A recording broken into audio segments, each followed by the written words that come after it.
Welcome to the debate. If a stranger drops a $100 bill out of their pocket right in front of you, and absolutely no one else is looking, Yeah. do you return it? And, if you do return it, are you acting out of a pure, innate goodness, or are you secretly satisfying a selfish, evolutionary urge to view yourself as a good person so you don't feel the crushing weight of guilt? It is a question that really cuts right to the foundation of who we are. I mean, when you look at any monumental piece of architecture, you don't just see stone and glass. Right. You see an intention. You look at load-bearing walls and vaulted ceilings, and you understand the builders were solving a fundamental problem. They were designing a structure meant to withstand the crushing forces of the physical world. Which brings us directly to the profound central question raised by the text we are examining today, the architecture of the human soul.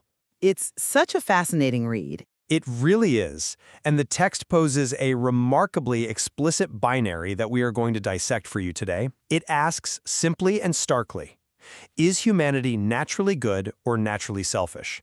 It is the ultimate structural question of our species, really. We are looking at the foundational blueprint of human nature and asking what actually holds the building up. Precisely. And my position today is that the foundational blueprint of humanity is naturally good. While my contrasting position is that humanity's fundamental nature is naturally selfish. So, to understand why I argue that the architecture of the human soul is built on natural goodness, we really have to look closely at the language of the text itself. Okay, sure. The very phrase, the architecture of the human soul, implies a purposeful, elevated design. It suggests, order, cooperation, and structural integrity. Right, a planned system. Exactly. In physical architecture, if materials do not work together, if the mortar rejects the brick, or if the keystone doesn't distribute the weight evenly to the pillars, the building collapses. Yeah, it just falls apart. Right. So I argue that for the human soul to have an architecture at all, it requires goodness as its baseline structural integrity.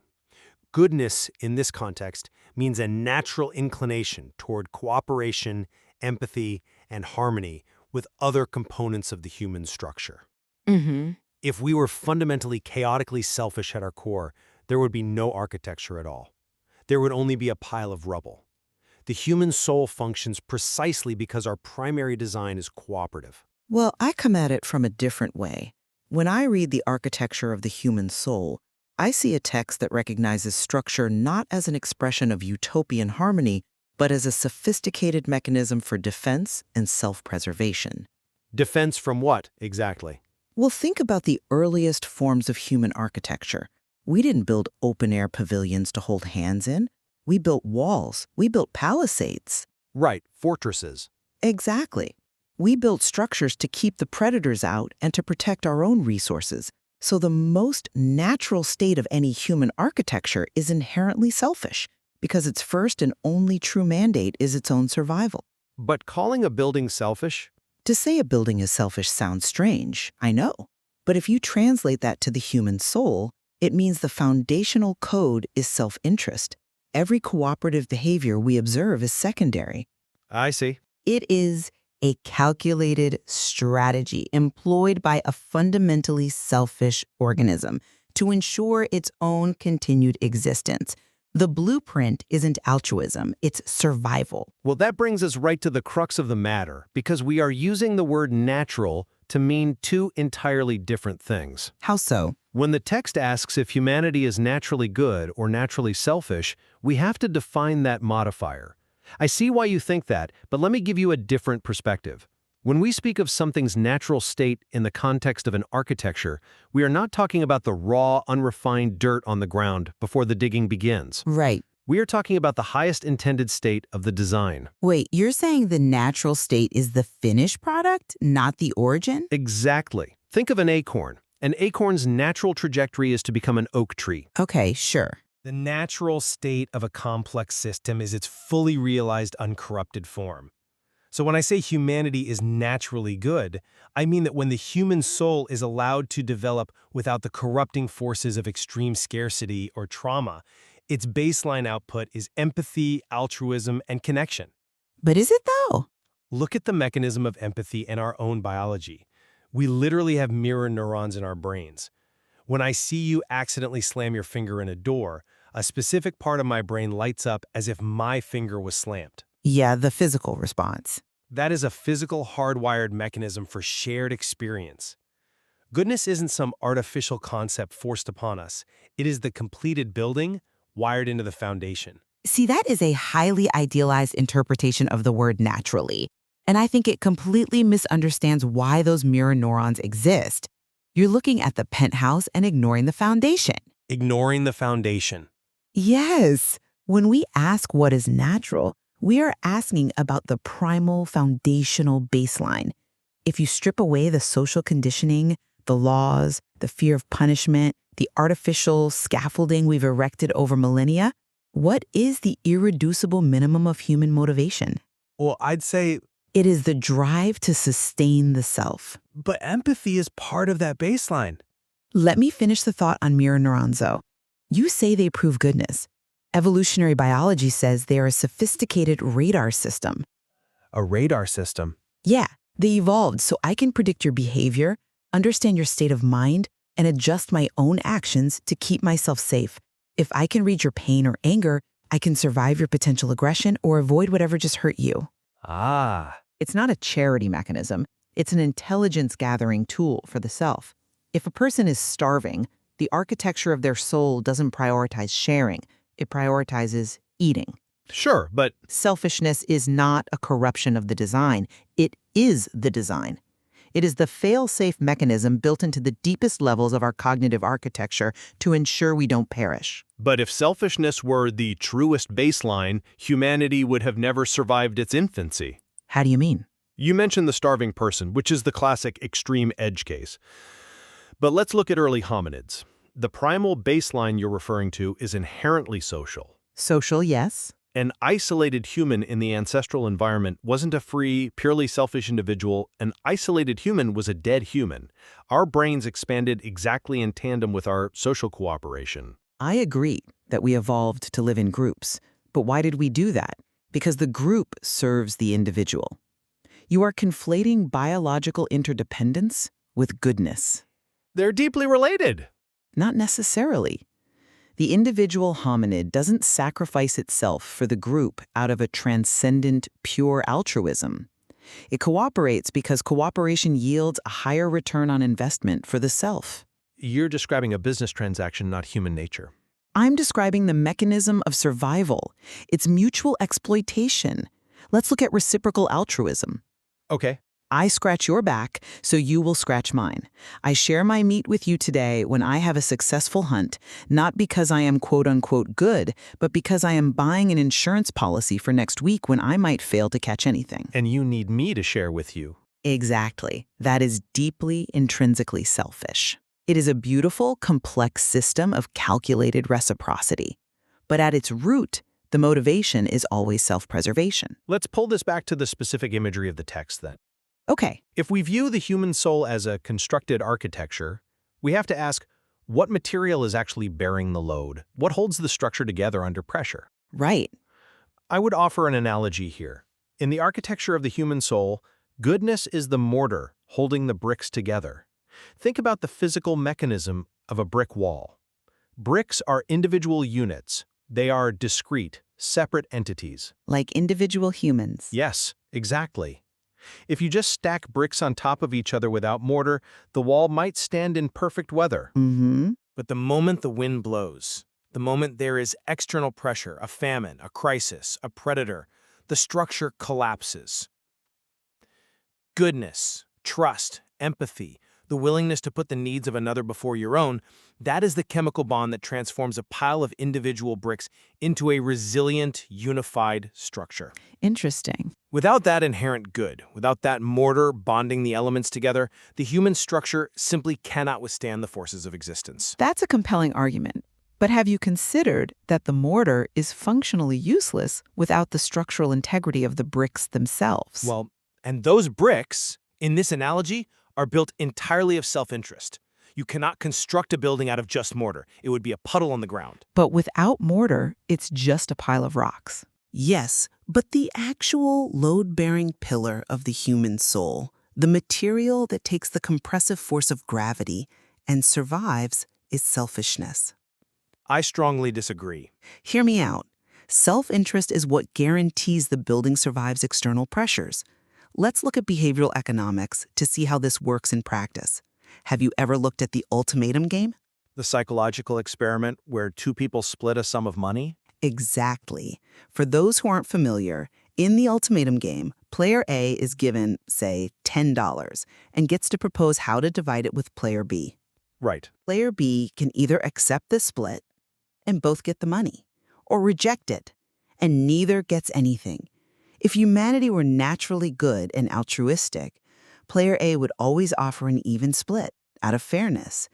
If humanity were purely and mindlessly greedy, player A would offer 1 cent and player B would accept it because 1 cent is better than nothing. Right, and the results usually show that people offer something close to an even split, which proves my point about fairness and goodness being our natural inclination. No, it proves that player A is terrified of player B's retaliation. Oh, come on. I'm serious. Player A offers a fair split, not out of the goodness of their heart, but as a calculated defense mechanism. They know if they offer too little, player B will punish them by blowing up the deal. The drive to protect oneself, to secure one's own resources, these are the massive stone columns of the human architecture. So where does fairness fit in? The fairness you call mortar is just a joint sealant we apply to prevent the bricks from grinding each other into dust. It keeps the drafts out, sure, but it isn't holding the roof up. The roof is held up by the tension of mutual self-interest. I'm not convinced by that line of reasoning because you're treating self-interest as synonymous with structural strength, Because it is. while treating goodness as merely a weak, passive binder or some fear-based compromise. But in the architecture of the soul, goodness isn't passive. Altruism requires immense strength. How so? It requires the subjugation of our most basic impulses for a higher structural goal. Consider the phenomenon of sacrifice in the metaphorical sense, parents giving up their lives for their children, or individuals stepping into harm's way for complete strangers. Which can still be explained by selfishness. Let me finish this thought because the mechanics here are crucial. If the load-bearing pillars of the soul were purely made of selfishness, as you suggest, an act of true self-sacrifice would cause an immediate, catastrophic failure of the architecture. Well, The individual would collapse and refuse to do it. Yet we see acts of profound goodness constantly, and we recognize them as the highest expression of humanity.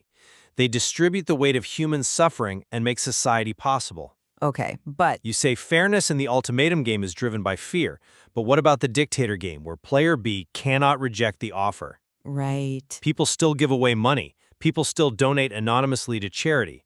How does a purely selfish architecture explain an anonymous, unrewarded sacrifice? By recognizing that the reward isn't always external, even those acts of apparent altruism can be mapped back to the architecture of self-interest. Really? Yes. You mentioned a parent sacrificing for a child. From a purely evolutionary biology perspective, that is the ultimate act of genetic self-interest, kin selection. Kin selection. Right. The parent is ensuring the survival of their own genetic material.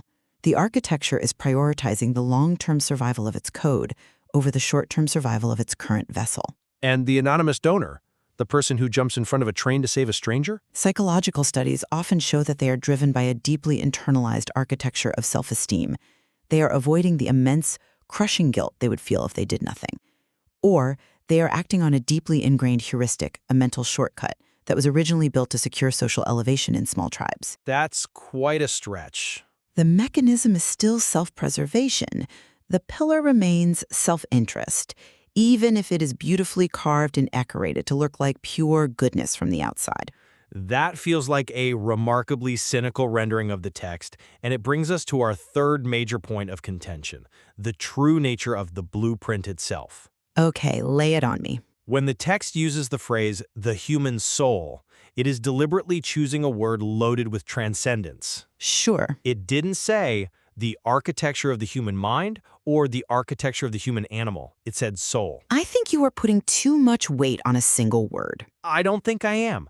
A soul, by definition, within almost any architectural or philosophical framework you choose to employ, is the seat of goodness. It is the component of humanity that reaches beyond mere biological imperatives and algorithms. If the soul's blueprint is inherently selfish, if everything we do is just a cold calculation of kin selection and guilt avoidance, then it isn't a soul at all. Right, it's just biology. Exactly. It's just a biological algorithm executing code.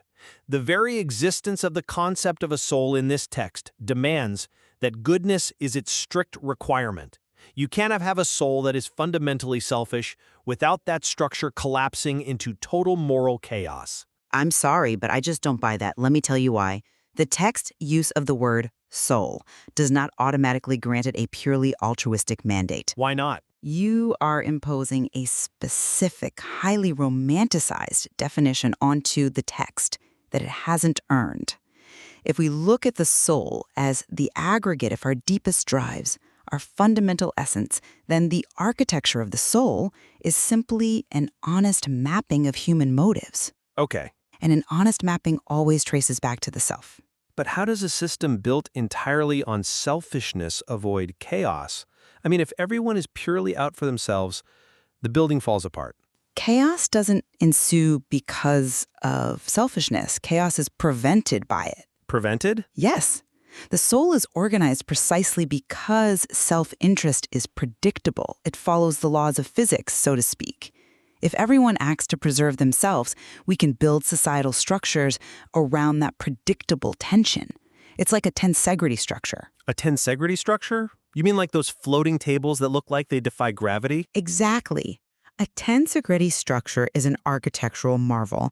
It uses a network of continuous tension cables and discontinuous rigid struts. None of the solid struts actually touch each other. Right, they're suspended. The whole thing is held together purely by opposing tension. The forces are pulling against each other, trying to snap apart.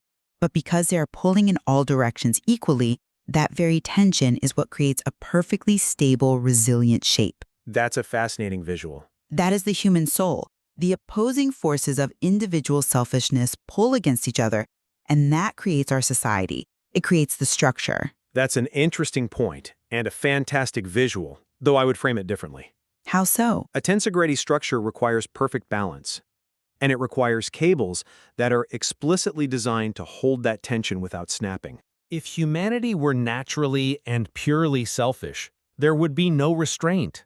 Selfishness left entirely to its own devices is a ravenous force. It consumes. I wouldn't say that. It doesn't hold tension gracefully. It cuts the cables to take the tension for itself. It only cuts the cables if it's stupid. Natural selfishness isn't stupid. But let's look at what actually happens when those cables snap. When humans experience extreme isolation, or when they are forced to act against their empathic nature, when they are forced into extreme selfishness by circumstance, the structure of their soul genuinely degrades. We see this in the psychological toll of trauma and in moral injury. Let's look at sociopathy. A sociopath is someone who essentially operates on pure self-interest without the burden of empathy. Right, they lack your mortar. Optimized state, then a sociopath should be the pinnacle of human architecture. That's a bit extreme. But it follows your logic. Acting selfishly should be regenerative. It should reinforce their structure and lead to immense, stable flourishing, but it doesn't. Chronic selfishness, extreme isolation, sociopathy, these are universally categorized as architectural failures of the human mind. They lead to ruin. Their relationships collapse. Their lives are often chaotic. Sure, but Conversely, when humans engage in altruism, when they connect and act out of goodness, the structure is reinforced. They report higher meaning, greater resilience, stronger physical health. The blueprint clearly rewards goodness and penalizes pure selfishness. I would counter that what you call the degradation of the soul in isolation is just the organism panicking because its primary survival strategy has been neutralized. Panicking? Yes, we are selfish creatures who need others to survive. Isolation removes our tools, it removes our network of mutual exploitation. Of course, the structure begins to fail. You've taken a building designed for a bustling city block and dropped it in a vacuum. That's an interesting way to put it. It doesn't mean the building wasn't built on self-interest. It just means self-interest requires an environment to operate within. And the reward of altruism. The fact that we literally become healthier and more resilient when we are kind. Of course it feels good.